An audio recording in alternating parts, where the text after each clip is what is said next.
This is LiveWell Talk on hospital-based therapy. I'm Dr. Dustin Arnold, Chief Medical Officer at UnityPoint Health, St. Luke's Hospital. This week is National Rehab Week, and today's episode is the first of 3 episodes. We'll discuss different therapy services offered at UnityPoint Health, Cedar Rapids. Our guest today is Megan Annis, an occupational therapist with St. Luke's Physical Medicine and Rehabilitation, discuss therapy services offered at the hospital. Megan, welcome. Thank you. Excited to be here. Yeah. So like there's hypnotherapy and talk therapy and pet therapy, but like you guys are, PT and OTs kind of in this group of the therapies, get therapy consults. So tell our listeners, your occupation by trade, right? And I think a lot of people think, okay, you teach people, they think it's work well. Right. Yep. They think you're workman's comp, occupation, Yep. But kind of take us through what an occupational therapist does. Because you guys do some really cool things. Yeah, so we kind of look at everything based on function. So we look at what we call activities of daily living and instrumental activities of daily living. So the activities of daily living are your just basic everyday tasks, getting up, getting dressed, taking a shower, getting to the bathroom. The instrumental, the kind of higher level tasks we look at are things like cooking, cleaning, being able to go to work, drive, take care of kids or pets, kind of whatever people do that brings meaning to life. So we kind of help work on rehabbing those skills and getting people back to what they want to be able to do after they're in the hospital or have some sort of event take place.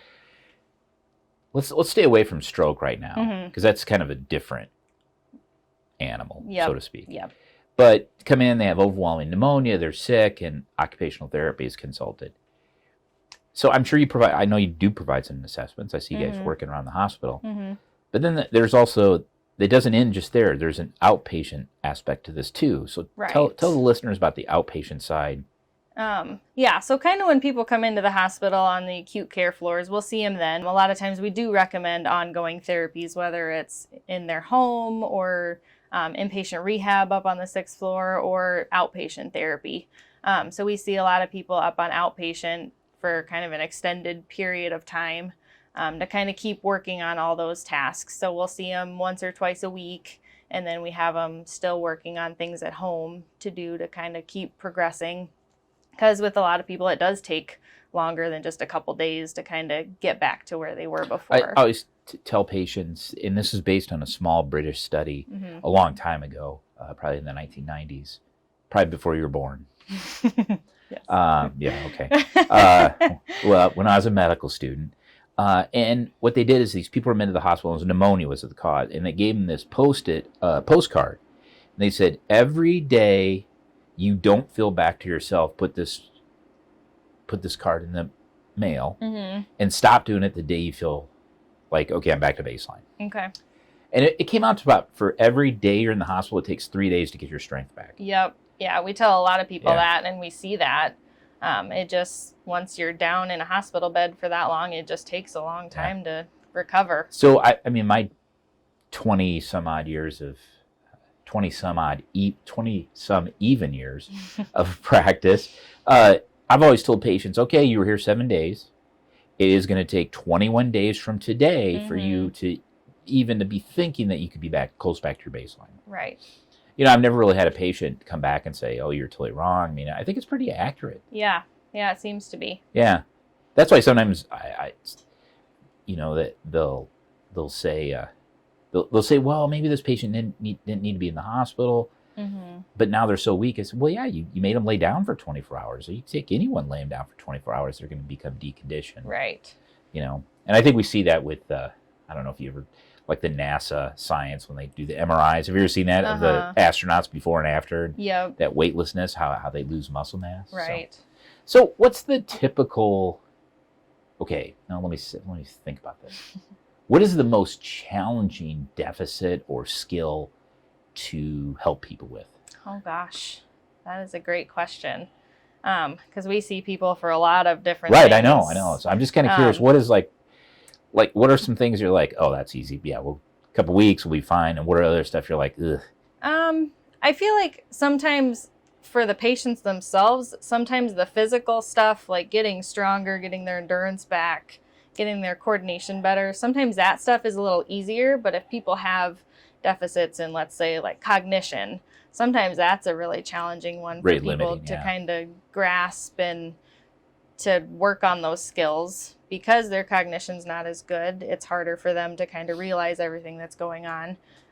So that can kind of be a big challenge for OT, especially trying to work on all those cognitive skills. Because I think the other stuff, people can see it more, can see the progress, and they can tell, oh, I'm stronger, I can stand up on my own, or I can get my own shoes on. But the cognitive piece of things, you just can't see it as much. Right. You can't measure it, can't.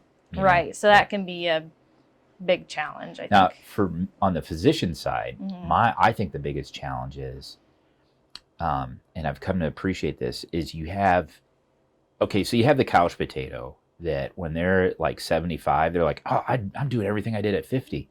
Yep. You sat around, read books, and watched TV. So good work. And they actually kind of age fairly well, because they don't. But then the ones, the people that are just, they're going to take it badly is they're active in their 70s, maybe, around here still farming, right? And then also they get an illness and they can't do that. And from mentally, that's a big deal to them. And those are the ones I'm like, oh man, this is going to be a lot of work to get them back to baseline because, at some point you just can't get back to where you were. Right. Where like the couch potato's like, hey, great. Yeah, I'm back to sitting on the couch. Thank you, doc. So for me, that's the biggest challenge is actually the patient. But you're absolutely right that loss of cognitive or executive thinking makes it difficult for them to put things together. Yeah, but I think you make a good point too. That's kind of the nice thing about being in the hospital and having all the other specialties around is we can help kind of make referrals for like mental health services or things like that. So it's nice that we kind of have this good team approach. And then also from an occupational therapy standpoint, we have the benefit of looking at, okay, what are the big goals that you have to get back to, like farming? So how can we incorporate that into therapy and really motivate you and show that you're making progress toward those goals? Yeah, that's a big deal. I've heard other physicians say this, and this is that they'd rather tell not that they want patients to have cancer. But it's a harder conversation to tell someone they can't drive anymore, as opposed to tell someone, you have a cancer. Yeah. Because so much independence for people. Yeah. You're taking away something from them. Yep. That is their independence. Right. And we look at driving a lot in OT, especially on outpatient. And it's hard for people. Early in my career, I practiced in another city, another town. And there was a doctor that lived a couple small towns to the south of that city that he was a friend of mine. He would send his patients up for me to do the driving assessment. And I would tell him they can't drive anymore. And then he could go back and then they'd come in and he can always say, well, that Dr. Arnold said he couldn't drive. I'd let you, but he said so. And because he didn't want to be the bad guy. Right. And those are tough conversations. They are. Patients get angry quickly. And it's all that independence. Right. That's absolutely. So, okay, we talked about outpatient and inpatient. Just off the top of your head, how much how much occupational therapy is inpatient and how much is outpatient? 25, 75?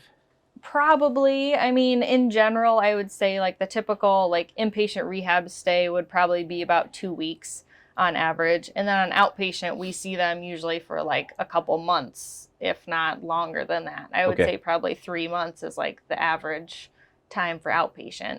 Is there ever a time where you're like, okay, we've been doing this 6 months and not getting better. This is probably not going to get better. It does happen. Yeah. And those are challenging conversations to have with patients too. Absolutely. So we try to just get them set up with all the resources we can, try to get them kind of the most independent that they can be, or kind of set up family to help them out. But it does happen occasionally because sometimes people just can't kind of get back to where they were before. Right. Yeah. At some point, there's just you can't beat Mother Nature. Right. It just takes its toll. Right. So what's new in the last couple of years up in the therapy? So we've gotten a lot of great equipment recently. We're doing a lot more with kind of electrical stimulation in muscles with like our stroke and spinal cord injury patients. We've had what's called the FES bike, the functional electrical stimulation. So we put electrodes all over their arm or their leg and then have them cycle on a bike. But now we just got this new machine called the Excite. And so it's similar to that, but we can actually do functional things with it. So put the electrodes on and then actually work on like reaching out and grabbing something or combing your hair or brushing your teeth.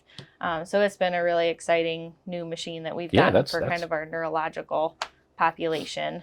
And we've got a lot of great programs still going on up there, like our Parkinson's, LSVT, big program, a lot of concussion stuff going on. It's that time. Well, football. Yeah. Yes. But I'll tell you, being the team physician for Co, I have more non-football athletes with concussions than I do football athletes. Now, that might be because maybe they're not reporting them, but it seems like a lot of soccer, men and women. Yeah. So it's not just football. Yeah. So a lot of exciting stuff going on up there. I feel like things are always changing and new research is coming out. So we try to kind of adapt to that as we can. Now, how do you become an occupational therapist?